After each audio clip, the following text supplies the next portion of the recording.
Hello friends, good morning সবাইকে। Staff nurse grade 2 interview কোশ্চেনগুলো নিয়ে আমরা আলোচনা করেছিলাম। গতদিন সেট 37 থেকে 39 পর্যন্ত কোশ্চেনগুলো দিয়েছিলাম। তো আজকে সেই কোশ্চেনগুলো রিপিট করছি। কোশ্চেন সেট 33 থেকে 39 পর্যন্ত। তোমরা যারা যারা আগের ভিডিওগুলো দেখোনি, এই ভিডিওটাও দেখতে পারো তোমরা। তো 33 নম্বরের কোশ্চেন ছিল নর্মাল বার্থ ওয়েট কি, কেএমসি কি, hypothermia management of baby.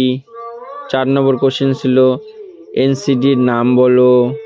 5 number question ছিল ডায়াবেটিক্স কি, টাইপস কি।